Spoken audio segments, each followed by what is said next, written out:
What's up? Hi, oh my, oh there's lots of cameras. That's how they get the sweet spot. No, you're totally fine. Totally good. Well, I have one if nobody minds. Okay. I have been curious about something, and it's about the costume, and I know we're going to have to think back a bit. I've read that a lot of actors and actresses have always complained about issues with the costumes, from cape being heavy, cowls. Did you have any problems or any memories about your specific costume the first few times you wore it on set? That's interesting. I know that there were, once you were in, you were like in. Mm-hmm. You know, you were sort of socked in there. The boots were taped up in the back, but I don't remember there ever being an actual problem. I guess going on that question, what was the process of like training for the wire work? Because that was all about wire work back then. I know, much less CGI. Well, yeah. I had the same trainer as Christopher Reeve, Alf Joint, and so when I got the part, I was probably 20 pounds underweight to where they wanted me to be, and we did trampolining and weight training and horseback riding. Horseback riding? Yes, Alf Joint had this idea that if you did lots of different athletic things, that would make you an athletic person. So, yeah, kind of fun. Did I answer the question? Yeah, definitely. Good enough, right? Yeah. What's it like when you're a young actress and you walk on the set and there's Maria Farrow playing your mother and Peter O'Toole's there? Right? Later you have to act with Faye Dunaway. Like, what's that like when you just start? I mean, it's definitely intimidating, especially that those actors they brought in were crazy talented, and Academy Award winning, and Lawrence of Arabia, for goodness sakes, thank you. I think part of the advantage of being 18 and turning 19 is that you don't really know to be totally freaked out because you're just so young. Like now, if it happened, I think I'd be more nervous. Yeah. So those were all iconic actors at the time, but you were playing an iconic role, and now you were the first Supergirl. Yeah. There is another one now. You're her adoptive mother on her show. So you both fun. share that that role. Have you had conversations with Melissa about it? Has she asked for any advice as to how to deal with being such, an iconic status now? I'm trying to think if we've ever talked about like the advice piece. There have been just natural moments, I think, in conversation that have come up, but she's so incredible in that show, and she's so deeply talented. I just saw her on Broadway in Beautiful, playing Carole King, and she was, she can sing like, from Glee and all of that. But in terms of playing an iconic role like that, I do think you have to have a little self-preservation, which, especially with her doing a series where you're shooting 22 episodes, you're almost in everything, you're having to do double duty with special effects, that getting at as young an age as possible that thing of some kind of self-care, self-preservation, so that you can actually, so you don't burn out, basically. So being younger definitely helps both you and her. Yeah. I mean, they work her unbelievably hard. I personally feel like it's too much.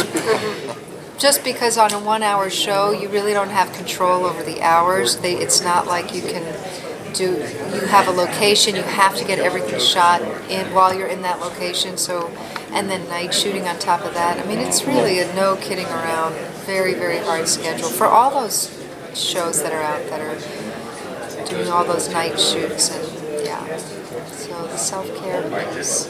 With the Blu-ray coming out, is there anything you're personally excited to see being added on to it? I don't know what. You don't know anything? There's somebody here who might know, but he hasn't told me yet. There's some guy who's like, there's going to be these different special features, and I'm like, well, what is it? So I don't. Do you know? I haven't said. No, they haven't I told think, us. I think it's the theatrical cut and the international cut. Is that it? And there's no other special there features? might be whatever was on the DVD. Yeah. Do you I'm recall sure the any quality- scenes that you shot that were like, oh man, Oh, that's a really good question. I didn't make it in. I would have loved to have it make it in. I'm sure there must have been, but I cannot remember what that would have been. Hold on. I don't have a memory, but it was a good question. Oh, thanks. Hey, forever. before you now as an actor, you've had a lot of improv background. Yes. What is, say, the lessons of Gary Austin in particular maybe has changed the way you act? Well, I have been taking acting classes since I'm 15 years old and then all through my 20s. And Gary Austin, who founded the Groundlings, offered this approach to acting that was so freeing, where you just made a fool of yourself. You didn't have to have all this dark, heavy, in terms of acting classes. So just the freedom of what he offered was, I thought, incredible. In later years, when my daughter went to college, I went back to his class and he developed this exercise called the 48th Street exercise that just, I thought, was a revelation for freeing up the actor. And he passed away a year ago, April 1st, so we miss him very much. We certainly do. So, you came back, you were on Smallville, you were on the new Supergirl. So how does that work? Do they come to you and say, we want to do this, we think it's cool for the fans to bring you back?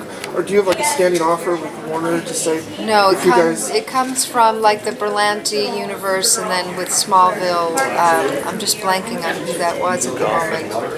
I think so. That's ringing a bell. And so they want to, and that was kind of their fun Easter egg, putting people in that, had been in this world. Yeah. Krypton maybe next. How's your British accent? Are you all British on that? Except for Adam Strange. What season is it in now?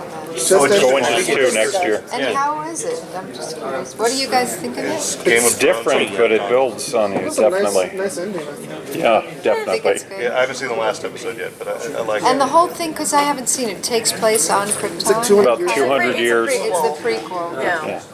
with time travel though, so it's... So you could play your own great-grandmother.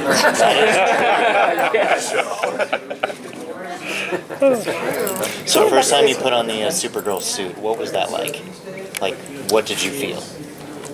Well, they were trying out different ones. I remember that, like different colored leotards, different length skirts, but there was this feeling of, especially because I had been training, so I was bulked up for me. There was that feeling of like being, you're powerful, you're sort of this superhero. Yeah, it was a good feeling. Strong. Super strong.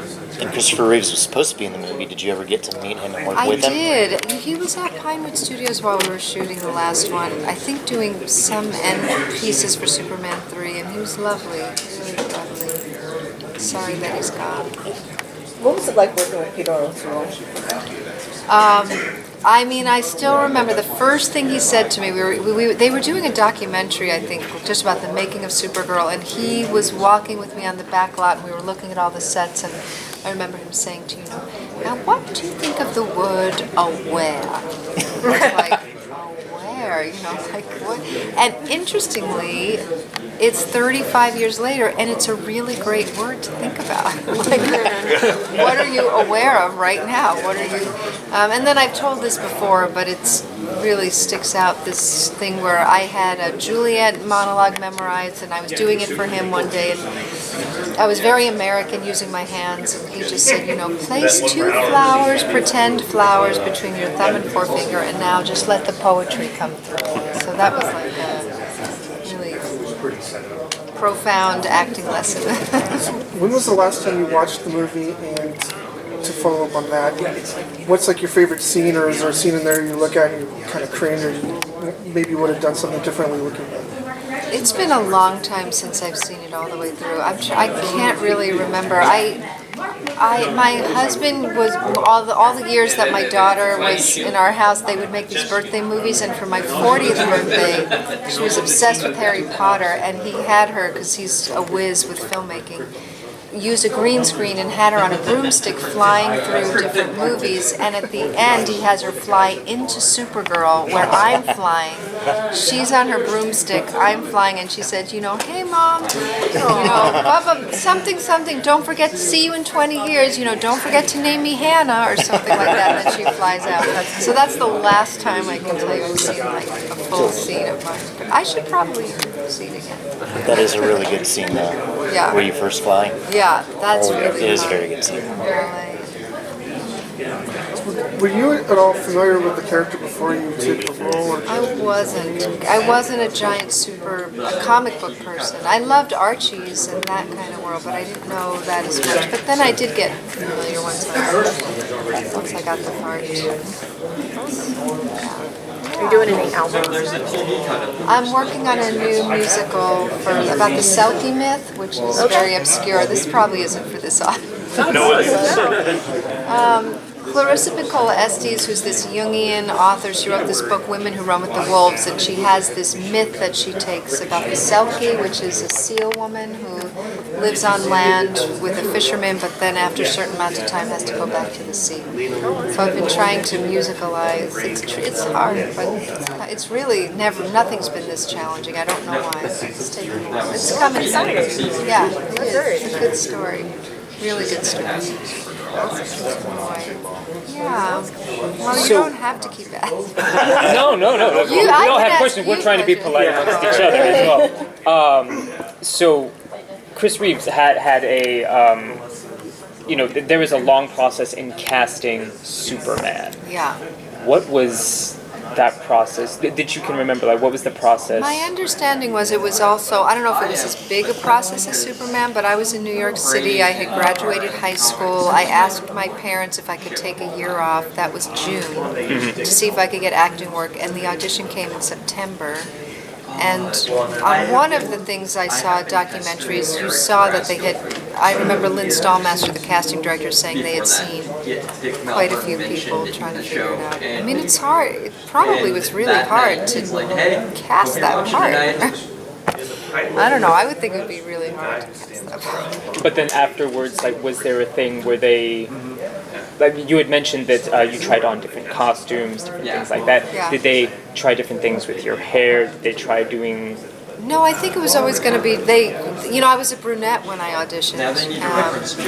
And I made a homemade costume when I auditioned for going in. Okay. So, but I think they had the iconic, they wanted her to be super blonde. Were any of those different costumes radically different, or was it pretty much the No, I same? think it was all pretty much the same. Mostly the skirt length and the head. There was a headband one try, which didn't look good. But if you think about it, 1982 when I auditioned, in the comics. right? And it was 1980s. Like, think of it, what the 80s were. It was the worst. I mean, they had those, like, shoulder pads and blue eyeliner, and they really, in that way, Supergirl was really this opposite, not in the mainstream in terms of what was popular in the culture in the 1980s. She had a headband and an offset shield I on think her I head. actually saw that. That must be why they had done that. was there much differentiation between your portrayals of Supergirl as opposed to the Linda persona? I mean, I think, yeah, she was more introverted, right, and brunette and kind of shy and not as, like, I haven't seen it in so long. Were you wearing a wig for that? Say it again? Were you wearing a wig? Yes. Even though you said you were a brunette, you didn't have I to was go a back to brunette, and then they dyed my hair blonde. One of the losses when they dyed my hair blonde is that I couldn't swim. I was swimming 3 times a week for my training, and the hair, this wonderful woman, Patricia, she was Irish, and she just said, "Oh no, you cannot go back into the water now that your hair's blonde." They were just too worried it was going to go green, or so that was a big loss. And then they stuck a brunette wig on you. I'm a stealer away from you. Thank you, everybody. He's such a great character. When it comes to Superman, he's such a real guy and such an honest person. I'm not sure why why they're feeling like they don't need him or whatever. I know he's in Supergirl. Yeah. And I did meet him, and he did say when his agent called him to audition for Jimmy Olsen, he said, "You know I'm black, right?" Yeah, we know. But he's loving it. He's loving it. Well, they've made him now a superhero too. Is he? Supergirl, yeah. I'm gonna catch up with that Supergirl because I just got to see Helen for the first time in a while, and she's the mother, and I just found out Dean Kane's the father. Yeah. Jimmy Olsen should be the uncle. I mean, just at least for my health care, he should at least do one show where he's the uncle and get paid $6 some money. Well, you were recently in Justice League too. I did Justice League. Yeah, Jeff Johns got me there, and it was pretty cool. We actually filmed 2 different scenes. One of the scenes got cut. Oh, really? And then we with Joss, when he came in to direct, we did a scene with him. Nice. How was that? It was very cool. Yeah, Ezra was a real cool cat. I love him. Who played the Flash. We actually became very close. And if we're talking about Supergirl, I got to hang out with Peter Cook, which I don't know if any of you guys know with Derek and Clive. But Peter Cook was he's an amazing in London. He was top drawer, and Peter O'Toole, Faye Dunaway. I mean, the Supergirl cast was loaded. Where in the Superman film, we were all new. Everybody was kind of on the same level. You know, just and not really knowing what we're getting into. But with Supergirl, boy, they just loaded that up. Well, you know, with Christopher Reeve, they tried to get Sylvester Stallone. They were thinking that. Like maybe we'll do Sylvester Stallone, maybe we'll do Robert Redford as Superman, thinking if we get a big name, it's going to be a big hit. Where the answer was, bring in an unknown and just introduce us to somebody we can believe in. So it's good that they cast Superman as Superman. Just as somebody we didn't know. And I'll tell you, in our lifetime, I don't know if anybody's going to, you know, I don't know if anybody's going to be better than Christopher Reeve. And I really haven't seen too many Supergirls. I haven't seen the Supergirl one right now. But Helen Slater, when I first saw her, she was Supergirl. I didn't know who she was. And when she was in that outfit and just the way she was, I was like, I believed her. It was great. How did you end up in the movie? Did they come to you and say, we need an element from the franchise? And I think the producers just wanted to tie it. And I understand just being here today is that Christopher Reeve was supposed to be in it. And what they ended up doing is when he said he wasn't going to do it or couldn't do it, they kind of wrote him as he was going off to some far off galaxy to... Like, did they have that plan to kind of do a crossover kind of movie? They were, I think the plan was that Chris was supposed to be in the film, and then either he was doing something else or whatever it was. And do a movie maybe together with Supergirl. And it was good for Jimmy to get the nod. So I was the guy. And I had a great time. Other than the different caliber of cast between Superman and Supergirl, what other things did you notice in the production between Superman and Supergirl? Well, Faye Dunaway wanted complete quiet on the set. Now, when it comes to actors, it really didn't matter because an actor can kind of get away with more on a set than the crew. But when she came on, it was like everybody just had to don't even breathe, you know, and that's just the way she worked, I guess, you know. But I thought, in the back of my mind, I was thinking, like, I don't know if that's a good ingredient when you're doing a Supergirl movie or even a Superman movie, for somebody to kind of put that on everybody. Kind of takes it, you know, it changes it. I mean, if she was doing Cuckoo's Nest or doing something that kind of demanded where she, but I guess the way she worked it, that she just wanted to be full on into character, and that's okay. You know, that's all right. Similar to like the. But I don't know if it worked for Supergirl atmosphere. Is that kind of like how Marlon Brando, the stories of him in Superman the movie? He gave everybody 3,000. Every crew member got 3,000 pounds from Marlon Brando. He personally gave them 3,000 pounds each, and he was the nicest guy. Marlon Brando was, bring it. If you approach me, let me know you're breathing, and. I think that's so important in my life, in my career, and I've been lucky enough to be in some really good projects. I've never met anybody that, put like all of a sudden was like, wow. And it wasn't even like Faye Dunaway didn't really create that, because like I say, I was an actor, and I understood that some actors just need that. You want to try to create whatever you're trying to create in a certain way, and if somebody's coming up to her and saying, "Hey, I saw you in this," or whatever it be, it's enough to throw her off. So But Supergirl was, I heard this new DVD is pretty colorful. Yeah, what kind of special features? It's coming out Tuesday. I would imagine there's probably deleted scenes. They kind of include that with the Blu-ray. I'm probably in a lot of that. Oh, I load up on deleted scenes. I would probably say, I don't know too much about it, but I would imagine, is it 2 discs? Yeah, there's like the international cut. Well, there you go. I wonder if Jeanot Schwartz, I'm sure Jeanot didn't have anything to do with it. I'm not sure how that works, where when it comes to editing somebody's movie, if you can just either get a sign-off or just do it. You know? But it's exciting. When it first came out, there was like a European cut that was different from the American cut. I don't even know that. Well, do you know today, July 19th, 1984, they had the royal premiere of Supergirl. So the exact same date, 34 years ago.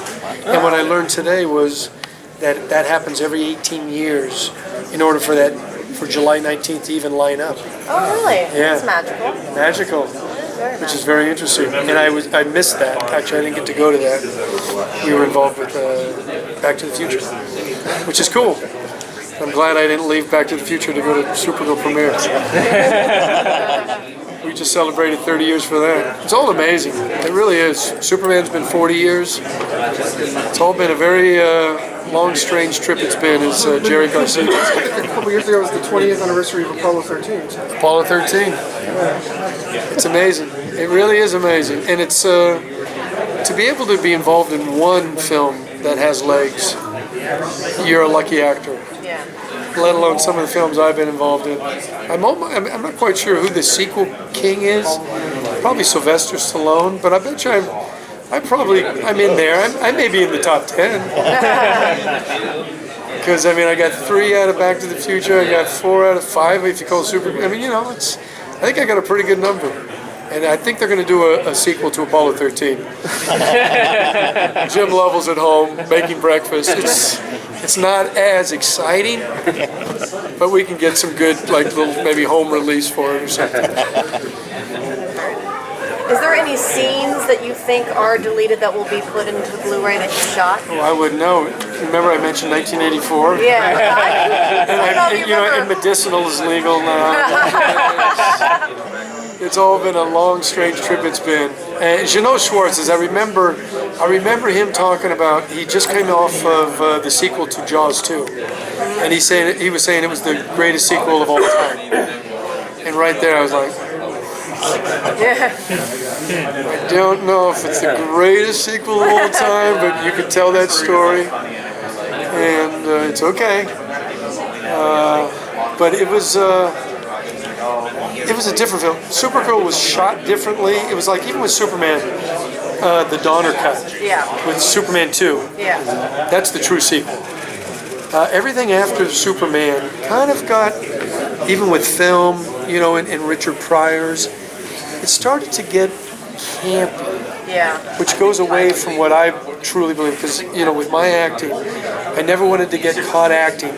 But what I wanted to do, I wanted everybody to believe, whatever it is I was in, I wanted everybody to believe that I was who I was, as an audience. That was always very important to me. That was always very important to me, to be believable. And being involved in films like the Superman films, Supergirl. I would even think, Bob Zemeckis with Back to the Future movies, and I, did his very first movie with I Want to Hold Your Hand. He's a director. We would have a lot of great films. If there was a lot of great directors, we'd have a lot of great films. There's not a lot of great films. It's all about the director. And for him to tell a story on cellular, and like I say, in my lifetime, for me to be involved with directors that can tell films on cellular in a real, believable fashion. Ron Howard. I don't know how I got lucky to get in that group, because it's been really good. And most of the films that I've done, I can look at and go, that's good stuff. That's good stuff. Bob Zemeckis finally got his Academy Award. I think Ron Howard, He got his, right? He got recognized for Beautiful Mind. Beautiful Mind. He missed it on Apollo 13. Yeah. Braveheart. It was okay. They didn't even nominate him, and he won the Director's Guild. Oh, was he not? He wasn't even nominated. That's He crazy. won the Director's Guild Award, but they didn't nominate him. And the film was The same nominated. thing happened to Ben Affleck for Argo. That's right. And he was pretty pissed when he finally got it the following year or something. Didn't he? Didn't get one. Oh, the film They got won it. Best Picture. The film The film got won Best Picture. it. So he did the Ron Howard. He got Ron Howard. He won the Director's Guild, but That's right. not even get nominated. And I remember, because you know what? Those two have to go together. They have to go together. If there's ever a moment in the future where the best film and the director are not both nominated, then it's personal. Because there's no way that could be there without him. Politics, just, right? It's politics. It's politics, but that's the only way you can have a best picture is that you got the best director. Because that's the only way that happens. There's no other thing to point to. It's all about the director. And it's incredible. Saved it for years. Oh, and I don't even know. I mean, as long as I've been in this business, I still don't know how they get a film made with all the people and get people to the set. It's not easy doing a film. It's not easy doing a short film. It's not easy doing a commercial. It's not easy doing a photo shoot. So many people have to be involved. Look at this. I mean, it's not easy. When and like I say, it's 10 years maybe before you get to film the movie. Like you get the concept, in 1980, and then in 1984 we get to film it. Then maybe we get to this table with everybody going, you know what? Good for you. All right, you guys. Thank you. Cheers.